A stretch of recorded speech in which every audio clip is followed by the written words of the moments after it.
ओम ओम श्री गणेशाय नमः। मित्रों, आज इस वीडियो के माध्यम से हम बात करेंगे श्री रामचरितमानस बालकांड से।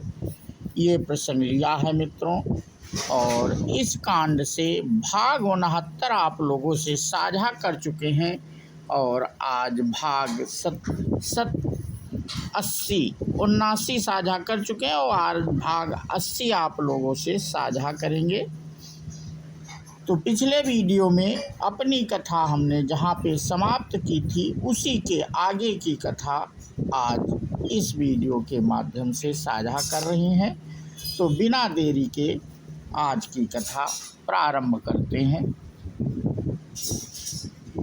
रघुबर उर जयमाल देखी, देव बरसहि सुमन, सकुचे सकल भुआल जनु, बिलो की रवि कुमुद गन। श्री रघुनाथ जी के हृदय पर जयमाला देखकर देवता फूल बरसाने लगे। समस्त राजागण इस प्रकार सकुचा गए मानो सूर्य को देखकर कुमुदों का समूह सिकुड़ जाता है। नगर और आकाश में बाजे बजने लगे, दुष्ट लोग उदास हो गए और सज्जन लोग सब प्रसन्न हो गए। देवता, किन्नर, मनुष्य, नाग और मुनीश्वर जय जयकार करने लगे और आशीर्वाद देने लगे। देवताओं की स्त्रियां नाचती गाती हैं, बार बार हाथों से पुष्पों की अंजलियां छूट रही हैं। जहां तहां ब्राह्मण वेद ध्वनि कर रहे हैं और भाट लोग बिरुदावली कुल कीर्ति बखान कर रहे हैं। पृथ्वी, पाताल, स्वर्ग तीनों लोकों में यश फैल गया कि श्री रामचंद्र जी ने धनुष तोड़ दिया और श्री सीता जी को वरण कर लिया। नगर के नर नारी आरती कर रहे हैं और अपनी पूंजी हैसियत को भुलाकर सामर्थ्य से बहुत अधिक निछावर कर रहे हैं। श्री सीता जी राम जी की जोड़ी ऐसी सुशोभित हो रही है मानो सुंदरता और श्रृंगार एक रस एकत्र हो गए हों। सखियां कह रही हैं, सीते स्वामी के चरण छुओ, किंतु सीता जी अत्यंत भयभीत हुई उनके चरण नहीं छूती। गौतमती गति सुरति करी नहीं परसती, पग पानी मन बीह से रघुवंश मणि, प्रीति अलौकिक जानी। गौतम जी की स्त्री अहिल्या गति का स्मरण करके सीता जी श्री राम जी के चरणों को हाथों से स्पर्श नहीं कर रही हैं। सीता जी अलौकिक प्रीति जानकर रघुकुलमणि श्री रामचंद्र जी मन में हंसे। उस समय सीता जी को देखकर कुछ राजा लोग ललचा उठे। वे दुष्ट, कुपूत और मूढ़ राजा मन में बहुत तमतमाए। वे अभागे उठकर कवच पहनकर जहां तहां गाल बजाने लगी।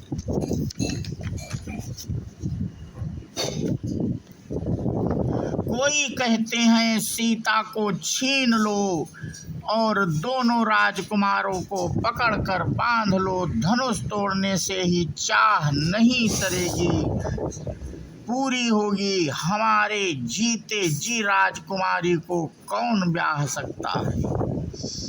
यदि जनक कुछ सहायता करें तो युद्ध में दोनों भाइयों सहित उसे भी जीत लो। ये वचन सुनकर साधु राजा बोले, इस निर्लज्ज राज समाज को देखकर तो लाज भी नहीं गई, लज्जा भी नहीं गई। अरे तुम्हारा बल प्रताप वीरता बड़ाई और नाक प्रतिष्ठा तो धनुष के साथ ही चली गई। वही वीरता थी कि अब कहीं से मिली है, ऐसी दुष्ट बुद्धि है, तभी तो विधाता ने तुम्हारे मुखों पर कालिख लगा दी। देखहु राम ही नयन भरी तजी ईरिसा मृदु मधुमोह को, और लखन रो सुपावक प्रबल जानि सुलभ जनि हो। ईर्ष्या और घमंड और क्रोध छोड़कर नेत्र भरकर श्री राम जी की छवि को देख लो। लक्ष्मण के क्रोध को प्रबल अग्नि जानकर उसमें पतंगे मत बनो। जैसे गरुड़ का भाग कौवा चाहे, सिंह का भाग खरगोश चाहे, बिना कारण ही क्रोध वर्ण करने वाला अपनी कुशल चाहे, शिव जी से विरोध करने वाला सब प्रकार की संपत्ति चाहे, लोभी लालची सुंदर कीर्ति चाहे, कामी मनुष्य निष्कलंकता चाहे तो क्या पा सकता है। और जैसे श्री हरि के चरणों से विमुख मनुष्य परम गति मोक्ष चाहे, हे राजाओं पा सकता है। और जैसे हरि के चरणों से विमुख मनुष्य परम गति मोक्ष चाहे, हे राजाओं सीता के लिए तुम्हारा लालच भी वैसा ही व्यर्थ है। कोलाहल सुनकर सीता जी शंकित हो गईं। सब सखियां उन्हें वहां से ले गईं जहां रानी सीता जी की माता थी। श्री रामचंद्र जी मन में सीता जी के प्रेम का बखान करते हुए स्वाभाविक चाल से गुरु जी के पास चले। रानियों सहित सीता जी दुष्ट राजाओं के दुर्वचन सुनकर सोच के बस हैं कि ना जाने विधाता अब क्या करने वाला है। राजाओं के वचन सुनकर लक्ष्मण जी इधर उधर ताकते हैं, किंतु श्री राम जी के डर से कुछ बोल नहीं सकते। अरुण नयन भ्रकुटी कुटिल चितवत नृपन सकोप, मनहु मात गज गन निरखे सिंह किशोर ही चोप। उनके नेत्र लाल और भौहें टेढ़ी हो गईं और वे क्रोध से राजाओं की ओर देखने लगे, मानो मत वाले हाथियों का झुंड देखकर सिंह के बच्चे को जोश आ गया हो।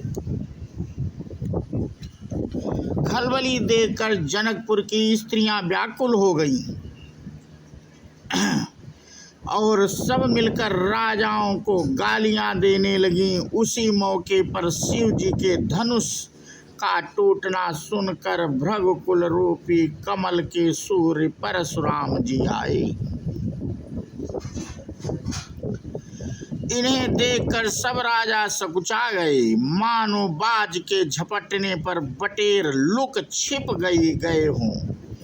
गोरे शरीर पर विभूति भस्म बड़ी फब रही है और विशाल ललाट पर त्रिपुंड विशेष शोभा दे रहा है। सिर पर जटा है, सुंदर मुख चंद्र क्रोध के कारण कुछ लाल हो आया है। भौहें टेढ़ी और आंखें क्रोध से लाल हैं। सहज ही देखते हैं तो भी ऐसा जान पड़ता है मानो क्रोध कर रहे हैं। बैल के समान ऊंचे और पुष्ट कंधे हैं, छाती और भुजाएं विशाल हैं। सुंदर यज्ञोपवीत धारण किए, माला पहने और मृग चर्म लिए हैं। कमर में मुनियों का वस्त्र वल्कल और 2 तरकस बांधे हैं। हाथ में धनुष बाण और सुंदर कंधे पर फरसा धारण किए हैं। सात बेसु करनी कठिन बरनी न जाई स्वरूप, धरि मुनि तनु जनु वीर रसु आयु जहाँ सब भू। शांत वेश है परंतु करनी बहुत कठोर है। स्वरूप का वर्णन नहीं किया जा सकता, मानो वीर रस ही मुनि शरीर धारण करके जहाँ सब राजा लोग हैं वहाँ आ गया।